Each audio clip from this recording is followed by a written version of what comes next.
The body was never found.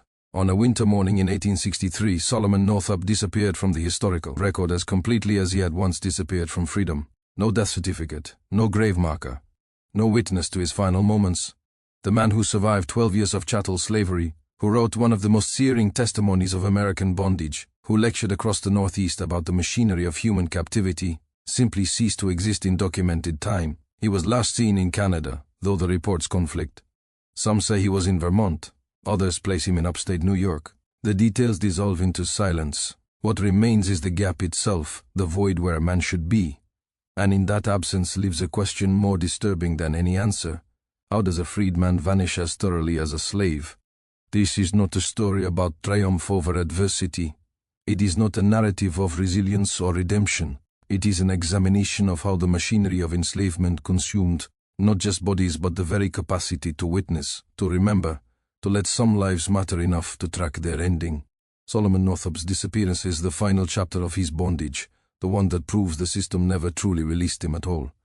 To understand how a man disappears, we must first understand how he was made to vanish the first time. The world Solomon Northup inhabited before his kidnapping was not free, but it carried the performance of freedom. He was born in July 1808 in Minerva, New York, in the Adirondack region where slavery had been abolished 21 years earlier. His father, Mintus Northup, had been enslaved to a family named Northup in Rhode Island. When his enslaver died, Mintus was emancipated under the terms of the will. He moved north, carrying the surname of his former owner as most freed people did, lacking any other legal identity. This is the first horror, though we have learned not to see it as such. The name itself was a brand that survived emancipation. Mintus could vote, he could own property, he could raise children in technical liberty. But he wore the name of the man who had owned him, and that name would pass to his son, and to his son's children, an inheritance of erasure disguised as lineage. Solomon grew up in a world of conditional personhood. Essex County, New York in the 1810s and 1820s was not the South, but it was not innocent. The economy relied on timber and iron, industries that depended on cheap labor and the willingness to treat human beings as instruments. The Northup family farmed. Solomon learned to read and write, which was itself a privilege many free black Americans were denied. He learned to play the violin, an accomplishment that would later become the instrument of his destruction. By 1829, he had married Anne Hampton, a woman of mixed African and European ancestry from nearby Sandy Hill. They had 3 children, Elizabeth, Margaret, and Alonzo. Solomon worked as a laborer, a rafter navigating timber down the waterways to market, a violinist hired for dances and celebrations. The family lived in Saratoga Springs, a resort town where wealthy white Americans came to take the mineral waters and display their leisure. This was the landscape of his freedom, precarious, dependent on the goodwill of employers who could refuse work without reason, governed by laws that protected him in theory, but offered no mechanism for enforcement when those protections were violated. He existed in the space between slavery and citizenship, a space occupied by thousands of free black Americans in the North, always aware that the difference between freedom and bondage was thinner than the paper their free papers were written on. In March 1841, 2 white men approached Solomon Northup with an offer of employment. Their names were Marrow Brown and Abram Hamilton, though these were almost certainly false identities. They claimed to be traveling with a circus company and needed a skilled violinist for their performances. They offered generous wages. They would travel south to Washington, then return north through New York. The engagement would last only a few weeks. Solomon accepted. This is where the machinery begins to reveal itself, not in chains or violence, but in an offer of work, in the promise of money, in the ordinary transaction between men. The trap was built from the materials of everyday life, and that is precisely what made it function. If the approach had been threatening, Solomon would have refused. If the offer had seemed suspicious, he would have declined. The horror of what was about to happen depended entirely on its resemblance to normal economic activity. They traveled together to New York City, where Brown and Hamilton suggested Solomon should obtain free papers, documents proving his status as a free man, in case they encountered any trouble in Washington. This seemed prudent. Solomon went to the custom house and secured the papers. He carried them with him, a thin shield of bureaucracy against a system designed to devour such protections. They continued south to Washington, D.C., arriving in early April. The nation's capital in 1841 was one of the most active slave markets in the United States. Slave pens operated within sight of the Capitol building. Coffles of enslaved people were marched through the streets in chains. The city embodied the contradiction at the heart of American democracy, a republic built on the principle of liberty, sustained by the machinery of bondage. On the evening of April 6, Brown and Hamilton took Solomon to dinner and plied him with drink. He later recalled feeling ill, disoriented. He returned to his room at Gadsby's hotel. What happened next exists in his memory as fragments, the kind of broken recollection that trauma produces. He woke in darkness. His hands were chained. His feet were chained. He was in a cell. When he called out, no one answered. When he demanded to be released, no one came. When morning arrived and light filtered into the space, he saw that he was in a slave pen, one of several buildings in the complex owned by a man named James H. Birch. This is the irreversible moment. Though Solomon did not yet understand its totality, he still believed in the power of his free papers. He still believed that explanation would lead to release. He told Birch that he was a free man, that he had papers proving his status, that a terrible mistake had been made. Birch beat him with a paddle until the paddle broke. Then he beat him with a rope. Then he beat him with a cat, or nine tails, a whip designed to shred flesh. Solomon was stripped naked for the beating. He was tied so he could not defend himself. Birch told him, again and again, that he was a runaway slave from Georgia, that he had no papers, that if he ever claimed to be free again, he would be killed. The beating continued until Solomon stopped speaking. This is how a person is erased, not all at once, but through the methodical destruction of their claim to selfhood. Birch did not need to convince Solomon that he was a slave. He only needed to teach him that asserting his freedom would result in torture. The distinction is crucial. The system did not require belief. It required silence. Solomon's free papers had disappeared. Either Brown and Hamilton had stolen them, or Birch had destroyed them. It did not matter. In the legal architecture of slavery, the absence of proof of freedom was functionally identical to proof of slavery. A black person without papers in a slave state was presumed to be enslaved. The burden of proof rested on the accused, and the proof had been taken from them. For 2 weeks, Solomon remained in Birch's slave pen. He was held with other captives, some of them free black people who had been kidnapped, others enslaved people being held before sale. The pen was located on 7th Street, near the center of Washington. Free citizens walked past it every day. Members of Congress lodged in hotels within blocks of it. The machinery of enslavement operated openly, in the heart of the capital, protected by law. In late April, Solomon was taken from the pen and marched to a ship called the Orleans. He was shackled to other captives. They were loaded into the hold. The ship sailed south to New Orleans, the largest slave market in the United States. The voyage took more than 2 weeks. In the hold, there was no light. The air was thick with human waste. People wept. People Yet, some died during the passage. Their bodies were thrown overboard without ceremony. This was the Middle Passage in miniature, the domestic slave trade, replicating the transatlantic trade's mechanisms of dehumanization. The hold of a ship erases identity as efficiently as an ocean.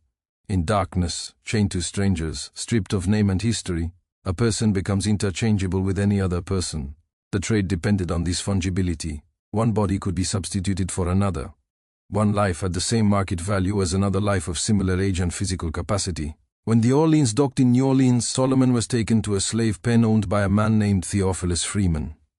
Freeman operated one of the city's most active markets. His pen was located on Chartres Street, in a building that also housed a tavern. Buyers could drink while they inspected human merchandise. The pen had a showroom where captives were displayed. Men were made to jump, to demonstrate their physical vigor. Women were examined for reproductive capacity. Children were assessed for their potential labor value in future years. Solomon was given a new name. He was told his name was Platt. He was told he was from Georgia. He was told that if he contradicted the story, he would be whipped until he could not stand. The name was not chosen arbitrarily. Platt was a common name for enslaved people, generic enough to avoid suspicion. The Georgia origin was strategic. Georgia's records were less accessible than those of states closer to New Orleans.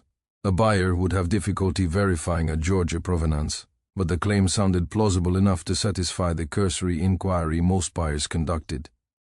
Freeman kept Solomon in the pen for several weeks. During this time, Solomon witnessed the daily operations of the market. Families were separated, children were sold away from mothers, husbands were sold away from wives. The separations were conducted without sentiment. Freeman would negotiate the price of a woman, and if the buyer did not want her children, the children would be sold to someone else. The woman's anguish was irrelevant to the transaction. If she protested too loudly, she would be whipped into silence. One woman, separated from her children, wept so persistently that Freeman had her taken to a back room and beaten until she could no longer cry audibly. She was returned to the showroom with her face swollen and her dress torn. She stood silently beside the other captives. Her silence was the performance Freeman required. Grief was acceptable only when it did not disturb commerce. In June 1841, Solomon was sold to a man named William Ford, a Baptist preacher and lumber mill operator who owned land in a parish of Avoyelles in central Louisiana. The sale price was recorded in Freeman's ledger. Solomon, listed as Platt, a mulatto male of approximately 33 years, was purchased for the sum of $1,000. The transaction was documented with the same bureaucratic precision as the sale of livestock. The ledger did not record that Platt was a kidnapped free man. It did not record his actual name. It recorded only the information relevant to commerce: age, sex, color, price. Ford's plantation was located in the pine forests of central Louisiana, along a waterway called Bayou Boeuf. The landscape was flat and swampy, thick with vegetation. The hair was constant. The mosquitoes were inescapable. Solomon was put to work in the mill sawing timber. Ford was considered by the standards of enslavers to be relatively humane.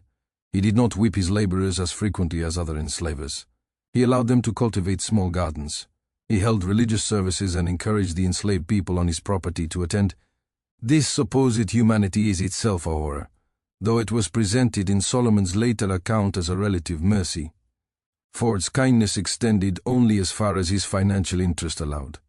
He fed his laborers adequately, because malnourished laborers were less productive.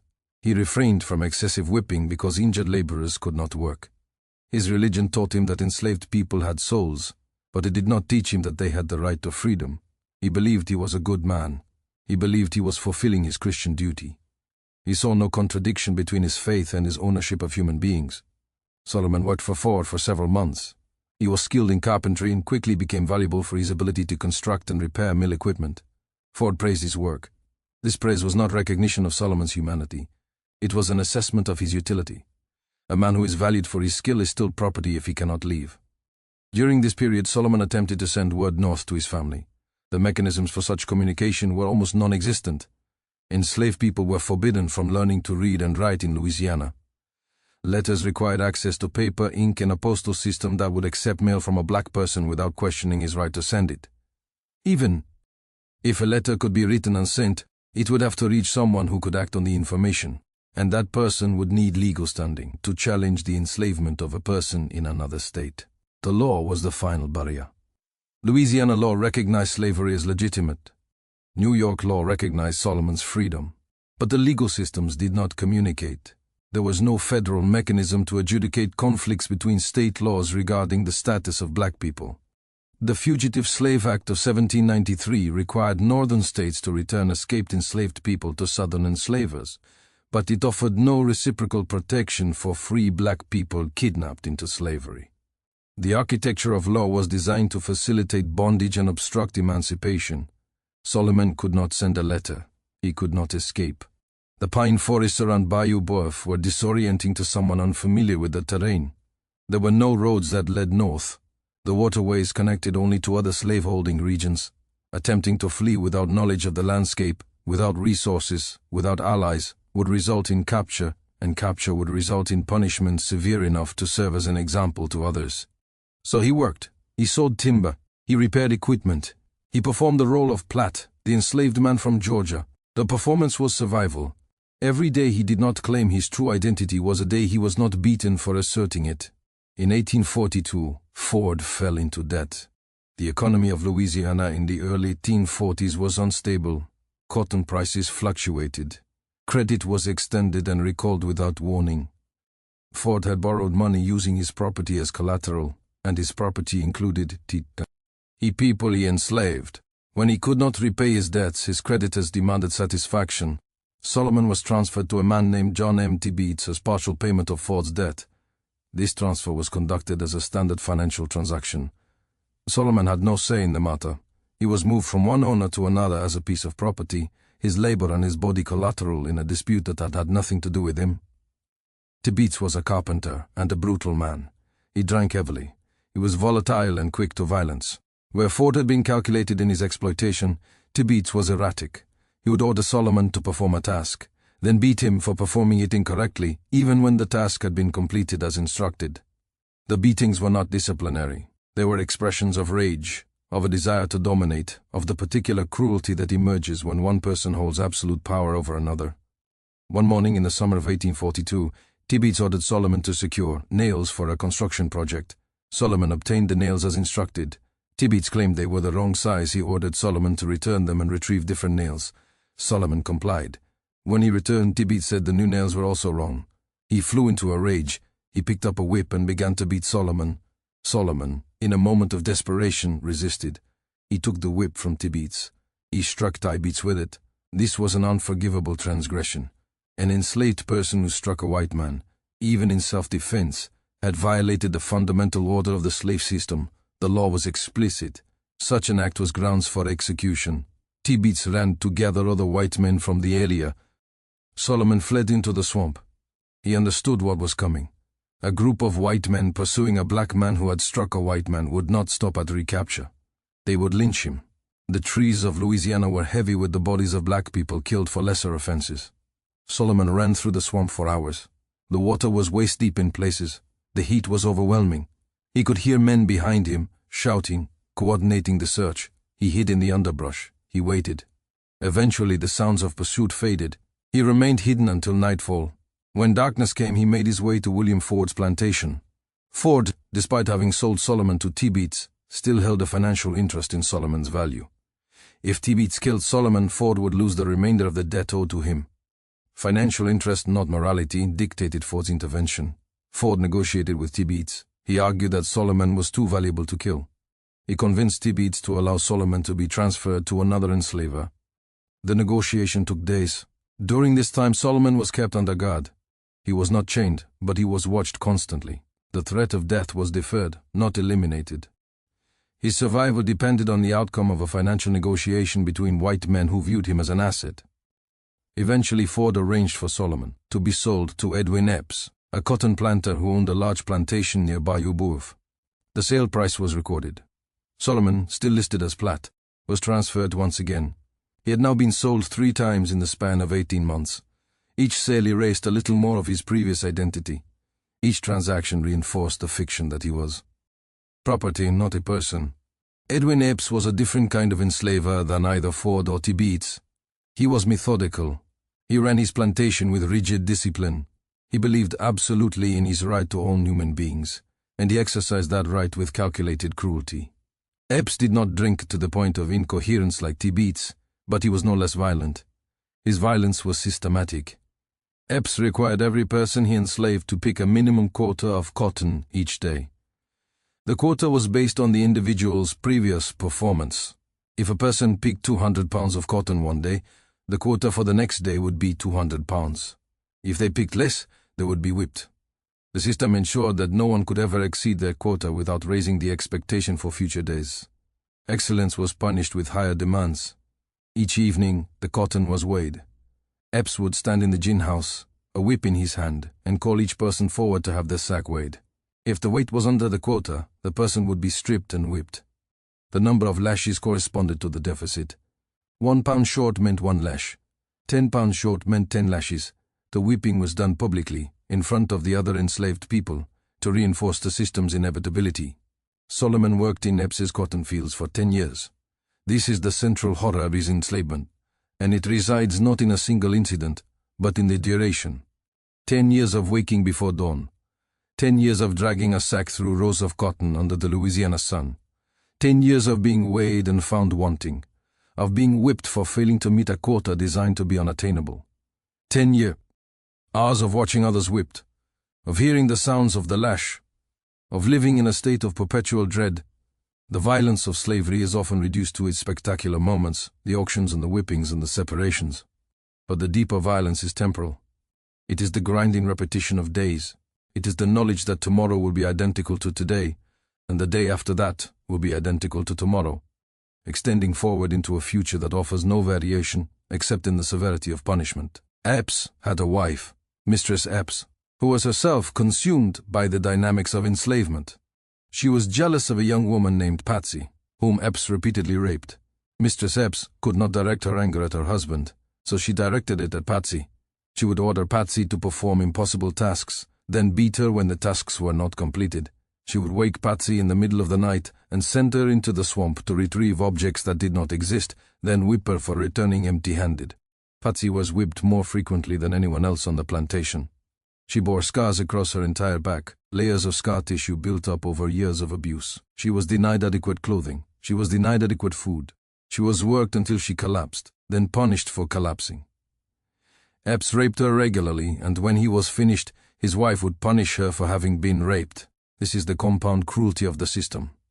Patsy was victimized by Epps, then victimized again by his wife, and the structure of slavery offered her no recourse. She could not flee. She could not resist without inviting worse violence. She could not appeal to any authority or the authority itself was the source of her torment. She endured because there was no alternative but death, and even death was not entirely within her control. Solomon witnessed Patsy's suffering daily. He witnessed the suffering of dozens of others. He witnessed children born into slavery, their bondage predetermined by their mother's status. He witnessed old people worked until their bodies failed, then discarded when they could no longer labor. He witnessed the entire life cycle of enslavement, from birth to death, and he was powerless to intervene. During these years, Solomon's identity as Solomon Northup became a kind of ghost.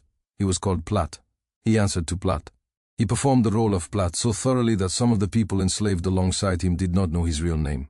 This was necessary. To speak his real name, to assert his history, was to risk being identified as someone who claimed freedom, and such a claim would result in punishment. But he did not forget. He could not forget. The memory of his wife, his children, his life in New York remained vivid. This persistence of memory was its own form of torment. He knew what he had lost. He knew that his family believed him dead or disappeared. He knew that each day he remained enslaved was a day stolen not just from him but from them. In 1852, after a decade of bondage, an opportunity emerged. A Canadian carpenter named Samuel Bass arrived at Epps's plantation to perform construction work. Bass was an abolitionist, though. He kept his views largely private in Louisiana. Over the course of several weeks, Solomon observed Bass and concluded that he might be sympathetic. This assessment was itself a profound risk. To confide in the wrong person meant death. If Bass had reported Solomon's claim of freedom to Epps, Solomon would have been killed. But the risk of remaining silent forever was also a kind of death. Solomon made the calculation that 10 years of bondage demanded. One evening, Solomon approached Bass and told him the truth. He said his name was Solomon Northup. He said he was a free man from New York. He said he had been kidnapped. He asked Bass to send a letter north on his behalf. Bass listened. He did not interrupt. When Solomon finished speaking, Bass agreed to help.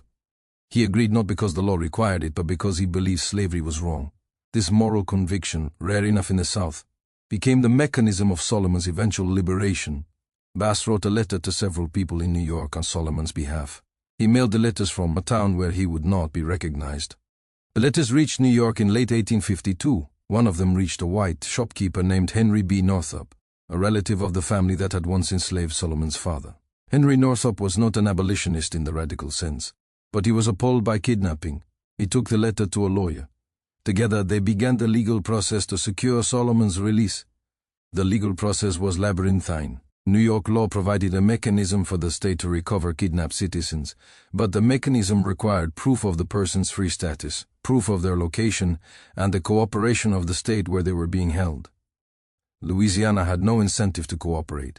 Enslavers in Louisiana had a financial interest in retaining their property. The legal conflict between states' rights and individual rights had no clear resolution. Henry Northup traveled to Washington, D.C. and obtained documents from New York officials affirming Solomon's status as a free man. He then traveled to Louisiana with these documents. He located Edwin Epps's plantation. He presented the documents to Epps and demanded Solomon's release. Epps refused. He claimed that Platt was his legal property, purchased in good faith. He said he had no knowledge of any kidnapping. He said the documents from New York were irrelevant to Louisiana law. The confrontation could have ended there, with Solomon remaining enslaved, if not for the involvement of a local lawyer who advised Epps that the legal risk of retaining a proven free man outweighed the financial loss of releasing him. On January 4, 1853, Solomon Northup was legally freed. He had been enslaved for 12 years. He was taken from Epps's plantation and transported north. The journey retraced the route of his original abduction in reverse. He traveled by riverboat to New Orleans, then by ship to New York, then overland to his home in Saratoga Springs. He arrived in Saratoga Springs later that January. His wife had not remarried, though she had believed him dead. His children had grown. His daughter Margaret had married. He had missed 12 years of their lives. The reunion was documented in letters written by those who witnessed it. The letters describe weeping, astonishment, relief. They do not describe the chasm that 12 years of separation had opened. They do not describe what it meant to return as a different person than the one who had left. Solomon's physical freedom did not restore what had been taken. I had lost 12 years. He had been beaten, starved, worked to exhaustion, renamed, and forced to perform a role that denied his selfhood. The psychological damage was not something the law recognized. There was no mechanism to compensate him for trauma. There was no process to hold accountable the men who had kidnapped and enslaved him. In 1853, Solomon published his account of his enslavement. The book was titled 12 Years a Slave, Narrative of Solomon Northup, a citizen of New York, kidnapped in Washington City in 1841, and rescued in 1853. The book was written with the assistance of a white editor named David Wilson, a lawyer and local politician. Wilson's involvement was necessary because publishers would not have accepted a manuscript written solely by a black author without white verification. The narrative was precise and restrained. Solomon described the conditions of slavery without embellishment. He named the enslavers. He described the mechanisms of the trade. He documented the legal failures that had enabled his kidnapping. The book was a deliberate act of testimony, an attempt to force the northern public to confront the reality of slavery's operation. The book sold well. It went through multiple printings. It was read by thousands of people. It contributed to the growing abolitionist movement in the North. But it did not result in legal consequences for the men who had kidnapped Solomon. James H. Birch, the slave trader who had beaten Solomon and held him in a Washington pen, was arrested and tried for kidnapping. The trial took place in Washington, D.C. in 1853. Solomon testified. He described the events of April 1841 in detail. Birch was acquitted. Jury, composed of white men sympathetic to slavery, determined that there was insufficient evidence to convict. The legal system that had failed to protect Solomon from kidnapping also failed to punish the men who had committed the crime. Birch walked free. He returned to his business. He continued to operate his slave pen until the Civil War.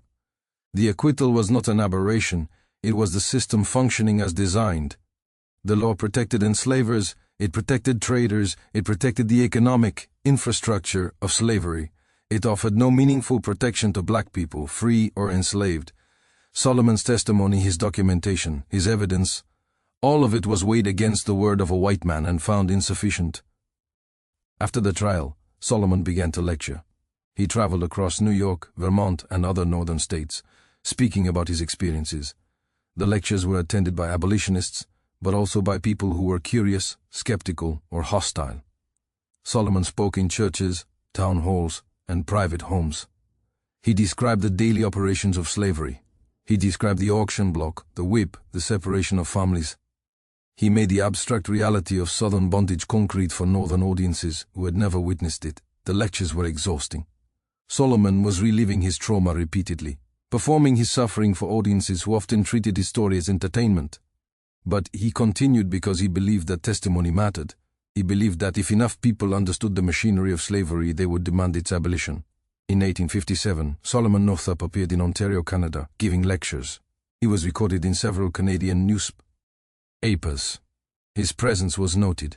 His speeches were summarized. Then the record goes silent. There are no confirmed sightings of Solomon Northup after 1857. No death certificate was filed. No obituary was published. No family member recorded the circumstances of his death. The man who had documented 12 years of his life in meticulous detail disappeared from history without a trace. The theories about his disappearance are speculative. Some historians believe he was kidnapped again, that he was taken south and re-enslaved under a different name. This theory is plausible. Kidnappers targeted free black people in the North throughout the antebellum period. Solomon's prominence as a lecturer may have made him a target. A man who spoke publicly about slavery was a threat to the system, and the system had mechanisms to eliminate threats. Other historians believe Solomon died of natural causes and was buried in an unmarked grave as many poor black Americans were in the mid-19th century. Burial records for black people were often incomplete or non-existent.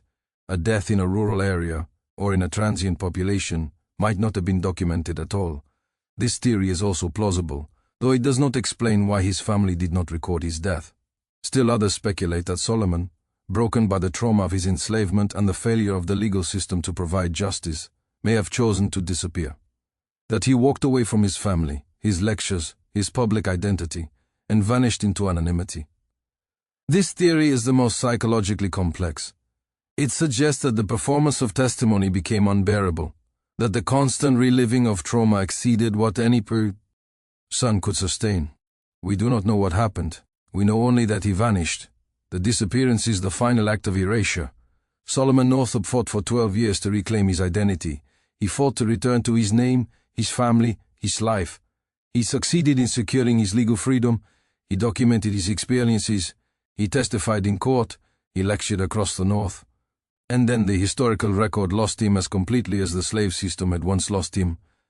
This loss is not incidental. It is structural. The mechanisms that allowed Solomon to be kidnapped in 1841 were still operating in 1857. The legal protections were still inadequate. The social willingness to see black lives as disposable was still pervasive. His disappearance is a demonstration that freedom, for black Americans in the 19th century, was always conditional and always revocable. To understand how Solomon disappeared, we must examine the architecture that made his disappearance possible. The domestic slave trade in the United States operated as an integrated system connecting the Upper South to the Lower South. The economics were straightforward. Soil exhaustion in states like Virginia and Maryland reduced the profitability of tobacco cultivation. Enslavers in these states found themselves with surplus enslaved people. Simultaneously, the expansion of cotton cultivation in the Deep South created insatiable demand for labor. The price of enslaved people in New Orleans was often double or triple the price in Virginia. This price differential created a market. Traders purchased enslaved people in the Upper South and transported them to the Lower South for resale. The trade was not clandestine. It was openly conducted, legally protected, and economically essential. Between 1820 and 1860, approximately 1 million enslaved people were forcibly relocated from the Upper South to the Lower South through this internal trade. 1 million people, families destroyed, communities scattered, lives erased and reinscribed in ledgers as property in transit. The trade required infrastructure. Slave pens in cities like Washington, Baltimore, Richmond, and Charleston served as holding facilities. Enslaved people were imprisoned in these pens while traders assembled groups large enough for profitable transport. The pens were businesses. They advertised in newspapers. They maintained account books. They paid taxes. The violence they housed was bureaucratized, rendered mundane through repetition and documentation. From the pens, enslaved people were moved south by ship or by foot. The coastal trade used vessels like the Orleans, the ship that carried Solomon to New Orleans. These ships transported hundreds of people per voyage. The people were chained below deck in conditions designed to maximize capacity, not survival. Disease spread rapidly in the holds. Deaths during passage were common enough that traders factored them into their cost calculations.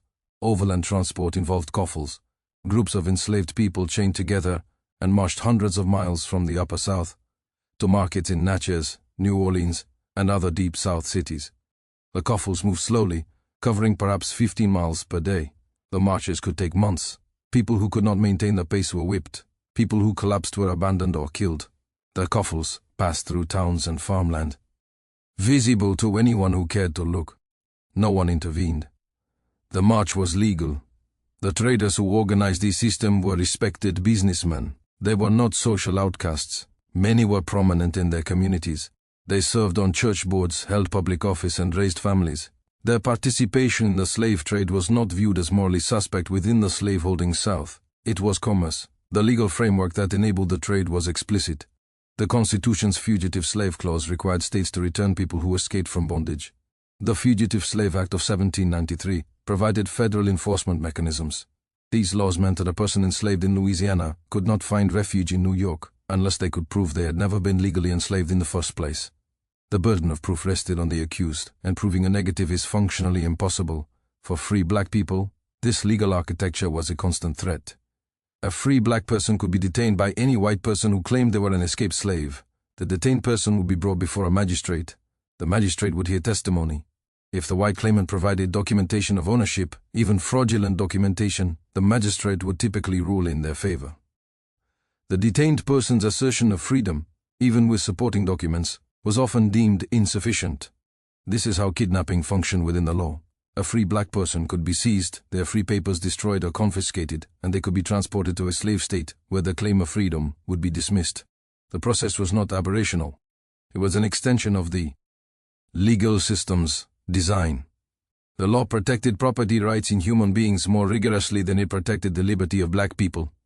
Solomon Northup's kidnapping was enabled by this architecture.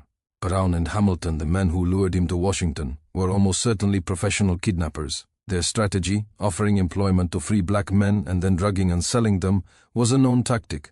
It was sufficiently common that free black people in northern cities were warned against accepting work from strangers. But economic necessity often outweighed caution. Solomon needed the money. The offer seemed legitimate. He took the risk. James Birch, the trader who purchased Solomon from the kidnappers, operated within the law.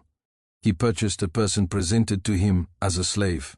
He held that person in a licensed slave pen. He transported that person to a legal market and sold them. That the person was actually free was, from Birch's perspective, irrelevant. The law did not require him to verify the free or enslaved status of the people he bought and sold. It required only that he maintain documentation of purchase and sale. This documentation created a paper trail that legitimized bondage. Once Solomon was listed in a trader's ledger as a slave, that listing became evidence of his enslavement. Each subsequent sale reinforced the fiction. By the time Solomon was sold to Edwin Epps, he had been bought and sold multiple times. The accumulated documentation made his claim of freedom appear less credible, not more. The longer he was enslaved, the harder it became to prove he had ever been free. The law offered mechanisms for free black people to assert their status. The mechanisms were designed to fail. A free black person claiming to be wrongfully enslaved could petition for a writ of habeas corpus. But filing such a petition required access to a lawyer, money to pay court costs, and the ability to present witnesses who could testify to the person's free status. An enslaved person had none of these resources. They were held captive, denied access to communication, and subjected to violence if they asserted their freedom. Even if a petition succeeded, the legal process could take years. During those years, the person remained enslaved. They were worked, beaten, and subjected to all the violence the system entailed. When Solomon's case was finally adjudicated in 1853, he had been enslaved for 12 years. The law had not protected him from kidnapping. It had not expedited his release. It had merely, eventually, acknowledged that an error had occurred. The error was not corrected in any meaningful sense. Solomon was freed, but he was not compensated for 12 years of stolen labor. The men who kidnapped him were not punished. The traders who sold him were not held accountable. The enslavers who held him were not required to make restitution. The law treated his enslavement as a mistake, a bureaucratic error, not a crime. This framing is itself a horror. To call Solomon's enslavement a mistake is to obscure the intentionality of the system that produced it. Brown and Hamilton intended to kidnap him. Birch intended to sell him. The buyers intended to enslave him. The violence was not accidental. It was the system functioning exactly as it was designed to function. The design of the system becomes even clearer when we examine the lega. Status of black testimony. In most southern states, black people, whether free or enslaved, were prohibited from testifying against white people in court. This prohibition was absolute. A black person could witness a crime committed by a white person, but they could not legally testify about it. Their testimony was deemed inherently unreliable, not because of any individual deficiency, but because of their race. This prohibition meant that crimes committed against black people by white people were effectively unprosecutable. A white person could beat, rob, rape, or kill a black person, and if there were no white witnesses, the crime could not be proven in court. The legal system rendered black suffering invisible. Solomon's testimony against Birch in the 1853 kidnapping trial was admitted only because Washington, D.C. was a federal territory and not subject to the same restrictions as southern states. But even in a jurisdiction where his testimony was technically admissible, it was not deemed credible. The jury chose to believe Birch's denial of a Solomon's detailed account. The pattern held. Black testimony was devalued to the point of meaninglessness. The economic incentives undergirding the system were staggering. By 1860, the total value of enslaved people in the United States was approximately $3 billion, more than the value of all the railroads and factories in the country combined. Enslaved people were the single largest category of capital in the American economy. This immense wealth was held by a relatively small number of people, primarily white men in the South, and they wielded enormous political power to protect it. The political power translate D into law. The Missouri Compromise of 1820 attempted to balance slave and free states. The Compromise of 1815 included a strengthened Fugitive Slave Act that required federal officials to assist in the capture and return of escaped enslaved people, even in free states. The Kansas-Nebraska Act of 1854 allowed new territories to decide the question of slavery by popular vote, leading to violent conflict. Each of these legislative acts reinforced the legal architecture of slavery. The Supreme Court's decision in Dred Scott v. Sanford in 1857 made the architecture explicit. The court ruled that black people, whether free or enslaved, were not citizens of the United States and had no standing to sue in federal court. The decision stated that black people had no rights, which white people were bound to respect. This was not the opinion of a fringe justice. It was the majority opinion of the nation's highest court. The decision was issued in the same year Solomon Northup disappeared. The timing is not coincidental. The Dred Scott decision represented the apex of the slave system's legal power. It affirmed that the Constitution itself protected slavery. It denied black people any claim to citizenship or legal personhood. It made clear that the federal government would not interfere with the property rights of enslavers. For free black people in the North, the decision was catastrophic. It meant that their freedom was not constitutionally protected. It meant that they could be detained, enslaved, and transported south without meaningful legal recourse. It meant that the already precarious space they occupied between slavery and citizenship had collapsed entirely. Solomon Northup, lecturing in Canada in 1857, would have been acutely aware of the decision. He would have understood that the legal ground beneath him had shifted. He had fought for 12 years to reclaim his freedom. He had won that fight. But the Dred Scott decision made clear that the victory was temporary, that the system could revoke his freedom at any moment. This is the context in which he disappeared, not into a vacuum but into a legal and social landscape that had become even more hostile to black life. The trauma of enslavement is not contained in the moment of bondage. It extends backward and forward in time. It begins before the chains are fastened and continues long after they are removed. Solomon's family experienced their own form of enslavement during his absence. Anne Northup did not know whether her husband was alive. She could not mourn him because she had no confirmation of his death. She could not move forward with her life because she held out hope for his return. For 12 years she existed in a state of suspended grief, unable to fully mourn or fully hope. The children grew up without a father. They were told stories about him, but the stories became attenuated over time, replaced by the reality of his absence. When he returned, he was not the father they remembered. He was a man shaped by trauma, carrying experiences they could not comprehend. The reunion was joyful, but it could not erase 12 years of absence. Solomon himself returned to a world that had moved on without him. His friends had aged. His community had changed. The economic opportunities he might have pursued had passed. He was 45 years old, physically worn from years of hard labor. Psychologically scarred by years of violence. He was free, but freedom did not restore what had been taken. The psychological impact of enslavement has been documented in testimonies from formerly enslaved people.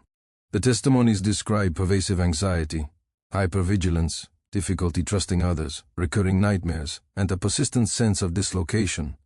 These symptoms, now recognized as characteristic of post-traumatic stress, were not understood in the 19th century. There was no language for them. There was no treatment. Solomon's narrative does not dwell on his psychological state. It describes events, not emotions. This restraint was partly a function of the genre. Slave narratives were meant to persuade skeptical white readers of slavery's horrors. Overt expressions of emotion were often dismissed as exaggeration. The narratives achieved their rhetorical power through understatement, through the accumulation of documented facts that spoke for themselves. But the restraint also reflects a deeper reality. To articulate trauma is to relive it. To describe the full emotional weight of 12 years of bondage would require language that might not exist. Solomon's silence about his inner life is not absence of feeling. It is an indication that the feeling exceeds what words can carry. The lectures he gave after his release required him to narrate his enslavement repeatedly. Each lecture was a performance of trauma. He stood before audiences and described being beaten, being chained, being renamed. He described Patsy's suffering. He described the auction block. He made himself a spectacle for the education of others. This performance exacted a cost. Trauma survey was often described the difficulty of testifying, of having to relive painful memories in order to make them legible to others. The testimony is necessary, but it is also re-traumatizing. Each retelling reinforces the memory, makes it more vivid, more intrusive. We do not know how Solomon experienced this. We have no letters from him describing his emotional state. We have no diary entries.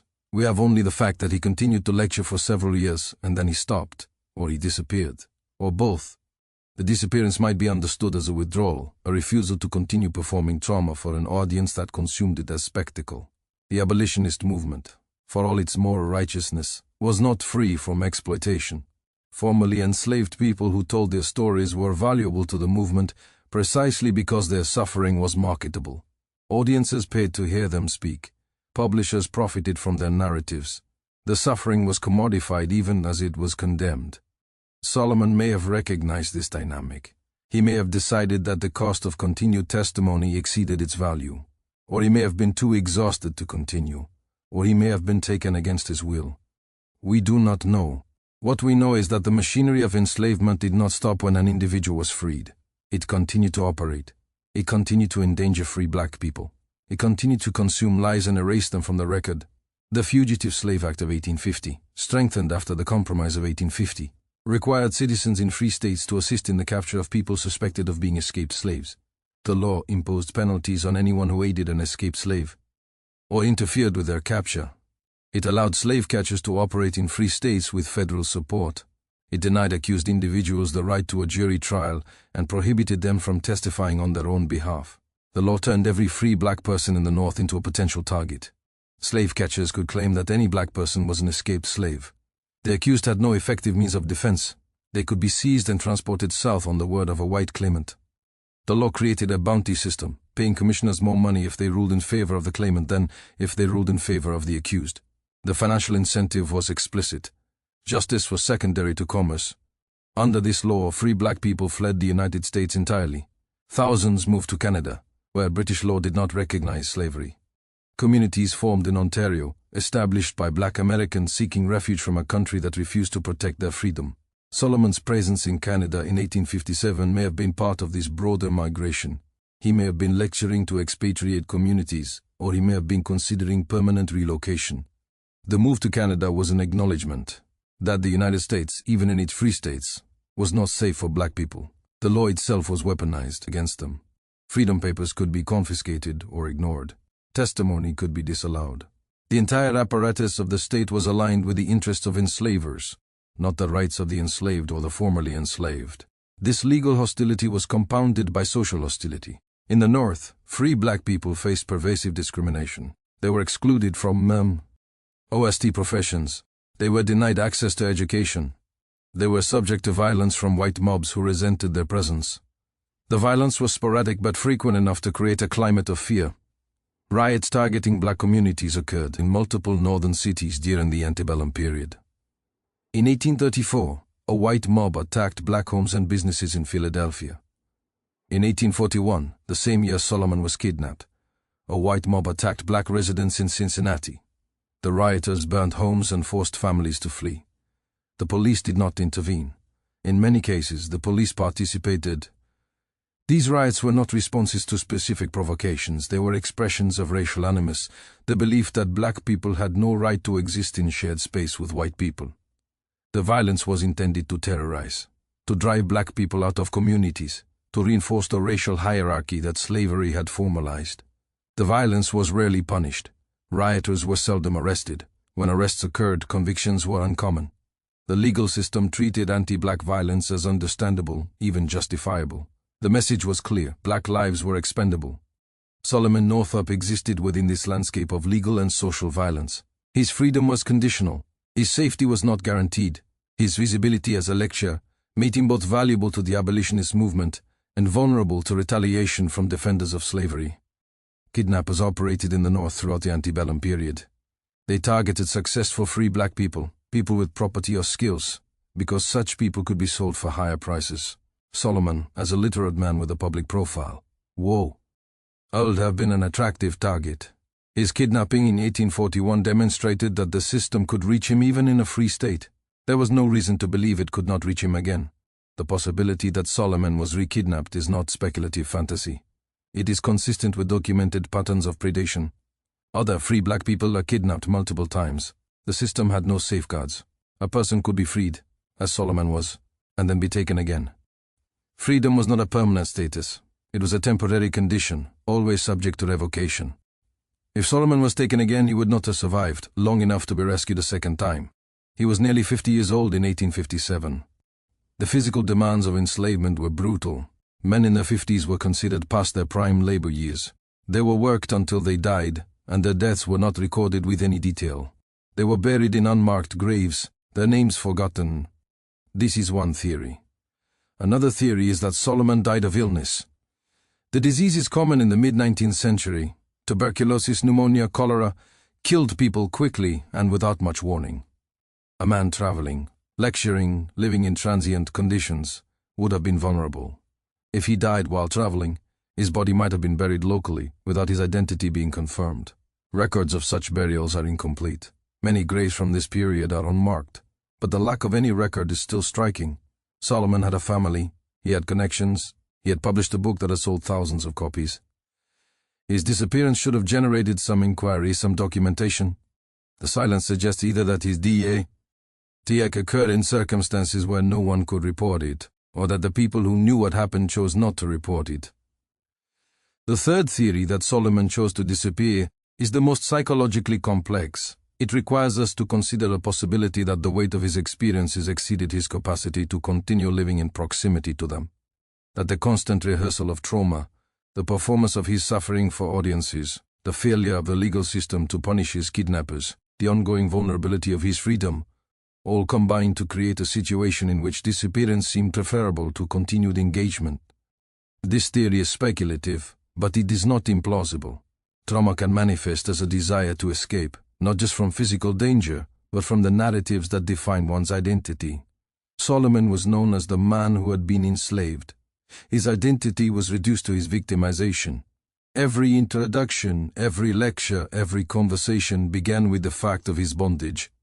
He could not escape his past, because his past was what made him visible. To disappear would be to reclaim a kind of autonomy, to refuse the role that had been assigned to him. It would be a final act of resistance, not against slavery itself, but against the way his suffering had been appropriated by a movement that needed his story but could not restore what had been taken from him. We do not know. The historical record does not provide an answer. It provides only absence. The absence is instructive. It tells us that the systems that disappeared Solomon Northup in 1841 were still operating in 1857. It tells us that freedom for black Americans in the 19th century was never secure. It tells us that the machinery of erasure did not stop when the chains were removed. The Civil War, which began 4 years after Solomon disappeared, is often narrated as the event that ended slavery. The Emancipation Proclamation of 1863 declared enslaved people in Confederate states to be free. The 13th Amendment, ratified in 1865, abolished slavery throughout the United States. These are presented as definitive endings, moments when the system was dismantled. But the endings were not clean. The 13th Amendment included an exception. Slavery was abolished except as punishment for crime. This exception would become the basis for a new system of forced labor, one that persisted long after the war. Black people convicted of minor offenses, or of no offenses at all, were leased to private companies and worked under conditions indistinguishable from slavery. The system was called convict leasing, and it operated openly in southern states for decades. The legal architecture of white supremacy was rebuilt after the war through black codes and later Jim Crow laws. These laws restricted black people's movement, denied them the right to vote, segregated public spaces, and ensured that economic opportunities remained concentrated in white hands. The violence of slavery was replaced by the violence of lynching, racial terror designed to enforce the social hierarchy. The disappearance of Solomon Northup prefigures these continuities.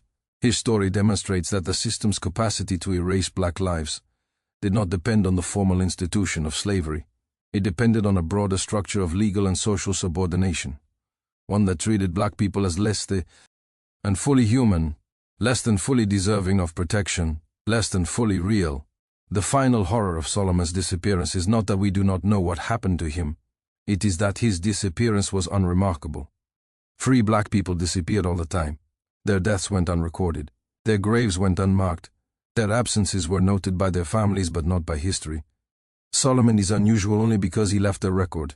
He wrote a narrative. He testified in court. He lectured publicly. Most people who disappeared left nothing. They vanished from history as completely as if they had never existed. This erasure is not accidental. It is the product of a society that did not value black life enough to document it. Birth records for enslaved people were rarely kept. Death records were incomplete. Enslaved people were identified in estate inventories by first name, age, and sometimes a physical description, but rarely with enough detail to reconstruct individual identities. When they died, their deaths were noted as a financial loss, not as the end of a human life. Free black people fared only marginally better.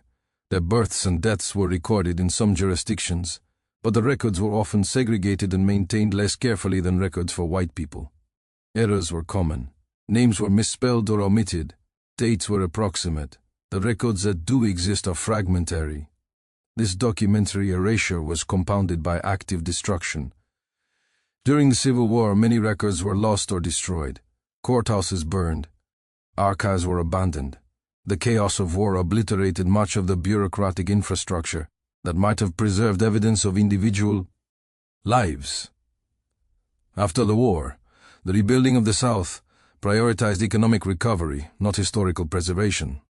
Records that survived the war were often neglected or discarded. The history of slavery was something the white South wanted to forget, or at least to rewrite. The narratives that emerged in the late 19th and early 20th centuries, the lost cause mythology, portrayed slavery as benign and enslaved people as content. These narratives required the suppression of evidence to the contrary. Solomon's narrative was one piece of such evidence. It was published in 1853 and went through multiple editions before the Civil War. After the war, it fell out of print. Copies became rare. For decades, it was largely forgotten. The book was rediscovered in the mid-20th century and republished, but the gap in its circulation meant that generations of Americans did not have access to Solomon's testimony. The suppression of such testimonies was part of a broader effort to control the narrative of slavery. Formerly enslaved people, who published narratives in the antebellum period, often faced accusations of fabrication. White readers questioned the authenticity of the accounts, suggesting that they were exaggerated or ghost-written. The testimonies were dismissed as abolitionist propaganda, not as accurate descriptions of lived experience. This dismissal continued after the war. The testimonies collected by the Works Progress Administration in the 1930s, interviews with elderly formerly enslaved people, were often edited to fit prevailing stereotypes. The interviewers, many of them white, shaped the narratives they recorded. The elderly people they interviewed were often reluctant to speak candidly about their experiences to white strangers in the Jim Crow South, where criticizing white people could still result in violence. The result is an incomplete and distorted archive. We have fragments of testimony, mediated by editors, shaped by the political and social contexts in which they were produced. The full reality of enslavement, the daily texture of it, the psychological weight of it, remains partially obscured. Solomon's narrative is valuable precisely because it is detailed and specific. He names places and people. He describes the mechanics of the cotton plantation, the operation of the auction block, the legal procedures that enabled his enslavement. He provides the kind of granular detail that makes the system legible, but even his narrative is incomplete. It ends with his return to freedom. It does not describe the years afterward. It does not describe the process of reintegration into his family. It does not describe his lectures or the emotional toll they exacted. It does not describe his disappearance. The incompleteness is instructive. It reminds us that every testimony is partial, that every narrative leaves things unsaid. The silences are as meaningful as the words. Solomon's silence about his inner life, about his pain and his fear and his grief, is not an absence of those feelings. It is a refusal, or an inability to make them public. The public wanted his story, but they wanted it in a form they could consume. They wanted the horror, but they wanted it contained. They wanted to be moved, but they did not want to be implicated. The narrative had to balance outrage and reassurance, had to condemn slavery while affirming the moral superiority of the northern reader. This dynamic placed enormous constraints on how Solomon could tell his story. He had to be credible, he had to be sympathetic, he had to present himself in a way that fit northern expectations of respectable black masculinity. He could not be too angry, he could not be too despairing. He had to perform gratitude for his rescue, even though the rescue had taken 12 years and had been enabled by luck as much as by justice. The performance required for the narrative extended to the lectures. Solomon stood before audiences and recounted his suffering. The audiences responded with horror, with sympathy, with indignation, but their responses were temporary. They left the lecture hall and returned to their lives. They did not have to carry the weight of the experiences they had heard described. Solomon had to carry them every day. This disparity between the listener who can walk away and the survivor who cannot is inherent to testimony. It is the gap that makes trauma so isolating. No matter how vividly the experience is described, it remains incomprehensible to those who have not endured it. The survivor is alone with their knowledge. Solomon was alone with the knowledge of 12 years. He was alone with the memory of every whipping he had witnessed, every scream he had heard, every moment of terror and helplessness. He was alone with the knowledge that the legal system had failed him, that the men who had harmed him had faced no consequences, that his freedom was contingent and could be revoked at any time. He was alone with the knowledge that Patsy was still enslaved, that the people he had left behind on Epps' plantation were still there, still being worked to exhaustion, still being beaten, that his freedom had not freed them, that his testimony had not changed the system. This knowledge is unbearable.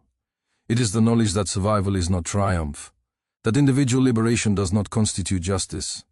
Solomon survived, but the system that had enslaved him survived as well. It would continue to enslave millions of people for another decade. It would continue to terrorize and subordinate black people for another century after that. The weight of this knowledge, combined with the ongoing precariousness of his own freedom, may have been what led to his disappearance, or the knowledge may have simply made him vulnerable, made him careless, made him less vigilant. We do not know. What we know is that in 1857, Solomon Northup ceased to exist in the documentary record. His name appears in a few newspaper notices from that year, listings of lectures he was scheduled to give. Then nothing. The silence that follows his disappearance is the sound of a system that has finished with a person. He had served his purpose. He had provided testimony. He had contributed to the abolitionist cause. And then he was no longer useful, and so he was allowed to vanish. This utilitarian relationship to suffering is one of the deep horrors of how societies engage with atrocity. Survivors are valuable when their stories can be mobilized to political ends. They are invited to speak, to testify, to educate. But the invitation is conditional. It lasts only as long as the story is useful. When the political moment passes, or when the survivor becomes inconvenient, the invitation is withdrawn. Solomon's disappearance may have coincided with a shift in the political landscape. By 1857, the abolitionist movement was fracturing. Some abolitionists advocated gradual emancipation. Others demanded immediate abolition. Still others, recognizing that the political system was unresponsive, began to advocate violence as a necessary tool. John Brown's raid on Harper's Ferry in 1859 represented the violent turn. Brown and his followers seized a federal armory, hoping to spar a slave rebellion. The raid failed. Brown was captured, tried, and executed. But the event polarized the nation. It made clear that the conflict over slavery could not be resolved through debate or legislation. It would require war. Solomon disappeared before Harper's Ferry, but he would have been aware of the escalating tensions. He would have known that the political system was failing to address slavery. He would have known that the Dred Scott decision had closed the legal avenues for challenging enslavement. He may have concluded that his testimony, his lectures, his appeals to the conscience of the North were futile. This conclusion would not have been irrational. The abolitionist movement, for all its moral clarity, was a minority position in the North. Most white Northerners opposed slavery's expansion into new territories, but they did not support abolition in the South. They did not support racial equality. They did not want to live alongside free black people. Lincoln's election in 1860 was not a mandate for abolition. Lincoln opposed slavery's expansion, but he did not initially advocate for its abolition where it already existed. The war began as a war to preserve the Union, not to free enslaved people. Emancipation became a war aim only after it became strategically useful, a way to weaken the Confederacy by depriving it of labor. Solomon would not have lived to see the end of the war. If he died in 1857, or shortly thereafter, he would have died believing that the system that had enslaved him would continue indefinitely. He would have died knowing that his testimony had not prevented other kidnappings, had not freed other enslaved people, had not fundamentally changed anything. This is the unbearable knowledge that testimony often carries. It does not stop the violence. It documents the violence. It makes the violence legible. But documentation is not prevention. Witnessing is not intervention. The failure of testimony to produce justice is a recurring theme in histories of atrocity. Survivors testify, they describe what was done to them, they provide evidence, and the systems that enabled the atrocity continue to operate. The testimony is filed away. It becomes part of the historical record, but it does not compel action. Solomon's testimony was filed away. His narrative was published and read. But it did not prevent the Civil War. It did not prevent the continuation of slavery for another decade. It did not prevent the rise of Jim Crow. It did not prevent lynching. It documented one man's experience of enslavement, and that documentation is valuable, but it is not redemptive. The refusal of redemption is important. We want stories of suffering to have meaning. We want them to lead to change. We want the arc of history to bend toward justice. But the arc does not bend on its own. It is bent by force, by struggle, by people willing to fight against systems that have interest in their own perpetuation. Solomon fought to reclaim his freedom. He succeeded. But his success was individual, not systemic. The system that enslaved him continued to enslave others. His disappearance is a reminder that individual victories do not constitute systemic change. The Civil War changed the system, but it did not dismantle it. The legal abolition of slavery was a necessary step, but it was not sufficient. The structures of racial subordination were rebuilt through other means. The violence continued. The erasure continued. Black people continued to disappear. They were lynched and their bodies were left hanging as warnings. They were killed by mobs, and their deaths were not investigated. They were incarcerated under false charges and worked to death in convict labor camps. They migrated north seeking safety and found discrimination, poverty, and violence. The Great Migration of the early 20th century was an attempt to escape the violence of the South. 6 million black Americans moved north and west between 1916 and 1970. They left behind communities, homes, families, seeking better opportunities and greater safety. Many found both. Many found neither. The migration was a kind of disappearance, a severance from place and history. The people who moved carried their histories with them, but those histories were often not recorded. The oral traditions, the family stories, the memories of enslavement and its aftermath were passed down when they could be, but much was lost. Solomon's disappearance is part of this larger pattern of loss. The loss of records, the loss of graves, the loss of names, the loss of stories. The loss is structural. It is the product of a society that did not value black life enough to preserve evidence of it. The recovery of Solomon's story in the 20th century is significant, but it is also partial. We have his narrative. We do not have his voice. We do not have recordings of his lectures. We do not have letters he wrote in the years after his liberation. We do not have his own account of his disappearance because he was not able to account for it. The gaps in the archive are not accidental. They are the result of decisions made at every level of society about what was worth preserving and what was not. Black lives were not considered worth preserving. Black stories were not considered worth recording. The archive reflects these priorities. Historians working to reconstruct the history of slavery and its aftermath confront these gaps constantly. They piece together narratives from fragmentary evidence. They cross-reference documents. They make educated guesses, but the gaps remain. Some stories cannot be recovered because the evidence does not exist. Solomon's disappearance is one such gap. We can theorize, we can speculate, we can construct plausible scenarios, but we cannot know. The evidence is not there. The absence of evidence is itself evidence of the system's success. The system was designed to consume people and leave no trace. Enslavement was a mechanism of erasure. It took people from their communities, renamed them, worked them, and often killed them without record.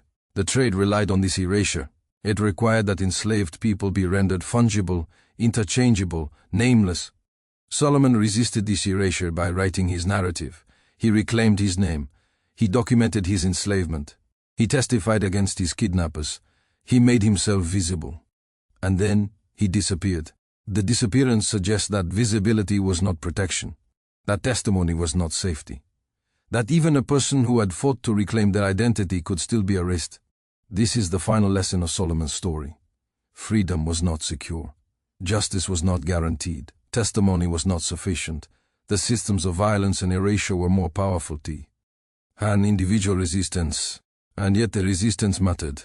Solomon's narrative survives. It is read, it is taught, it is adapted into film. His story is known. He is not entirely erased, but he is partially erased. We do not know how he died. We do not know where he is buried. We do not know what happened in the final years of his life. The man who documented 12 years of enslavement in meticulous detail left no record of his ending. This silence is the silence of the archive. It is the silence of a society that did not care to document the lives of black people. It is the silence of systems that consumed people and discarded them. The silence is also Solomon's silence. The silence he may have chosen. The silence that trauma produces. The silence that is the only refuge when words fail. We return to the beginning. The body was never found.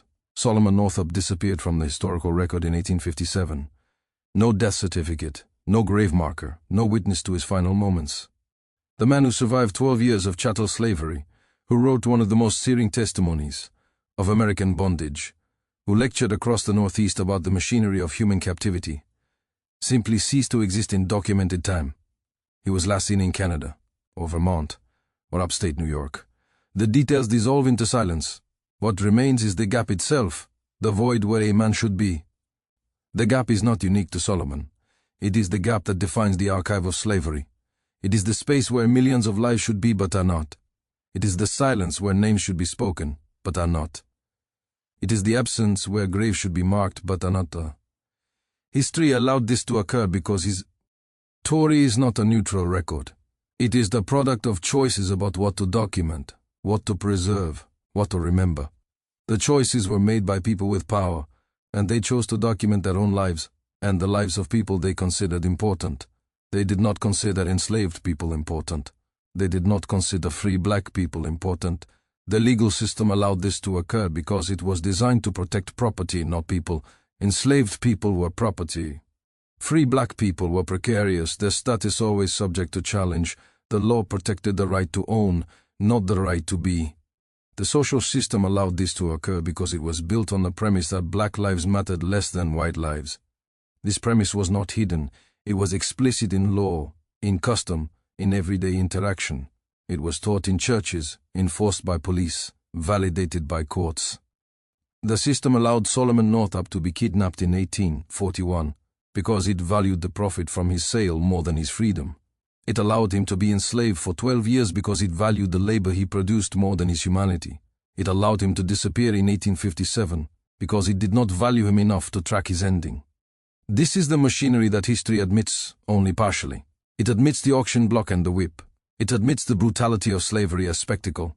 It does not always admit the bureaucratic precision of the system, the ledgers and the bills of sale, the legal frameworks and the financial incentives, the ordinary people participating in extraordinary violence. It does not always admit that the violence did not end with emancipation, that the systems of subordination were rebuilt, that the erasure continued. Solomon Northup's last days were not days of physical torture. They were days of disappearance, of being erased from the record as thoroughly as he had been erased from freedom. The horror is not in a singular event. It is in the continuity of erasure, in the system's capacity to consume a person entirely, to take not just their freedom and their labor, but their ending, their grave, their final accounting. History admits that Solomon Northup was enslaved. It admits that he was freed. It does not always admit that his freedom was conditional, that his safety was never guaranteed, that the systems that enslaved him continued to threaten him until he vanished. This is what history forgets, that freedom is not an event. It is a condition that must be sustained, defended, made real through law and custom and the daily acknowledgement of personhood. Without that acknowledgement, freedom is a word on paper, fragile as the paper itself. Solomon Northup fought for that acknowledgement. He testified, he wrote, he spoke, he made himself visible. And then the systems that had once enslaved him made him invisible again. The final horror is that we cannot say how, we cannot say when, we cannot say where, We can only say that he disappeared, and that his disappearance was unremarkable in a society that had learned not to see black lives as lives worth tracking from birth to burial. The body was never found. The man was never accounted for. The ending was never documented. This is not an aberration. This is the system working as it was designed. This is history, not as it should be, but as it was allowed to be. This is the machinery of erasure still. Running. Still consuming, still leaving gaps where people should be. Solomon Northup is not the exception. He is the rule. And the rule is that black lives in America have always been subject to disappearance, to erasure, to being consumed by systems that do not value them enough to remember them. We remember him now because he left a record, but the record is incomplete. The ending is missing. The final chapter is silence. And in that silence, we hear the sound of the system that took him once, freed him conditionally, and took him again, leaving no trace. This is the history that we must admit. Not the history of triumph, but the history of how a man can be free and still vanish. How testimony can survive, but the testifier cannot. How documentation can exist, but a person can disappear. This is the machinery, not hidden, not aberrant. Operating in plain sight then as now, taking people, consuming them, leaving gaps. Shadow liturgy has shown you one gap. There are millions more. Each one is a person, each one had a name, each one disappeared into the machinery that we call history, but is really just the record of what those in power chose to remember. Solomon Northup chose to remember. He left us his testimony. But the system chose to forget his ending. That choice is the final horror. That we live in the aftermath of systems that valued some lives so little that they did not bother to document their endings. That we inherit an archive full of gaps. That we must confront a silence and acknowledge what it represents, not absence, not accident. But erasure, deliberate, systematic, unrelenting. The body was never found. The man was never accounted for. The system moved on. We are still living in its wake.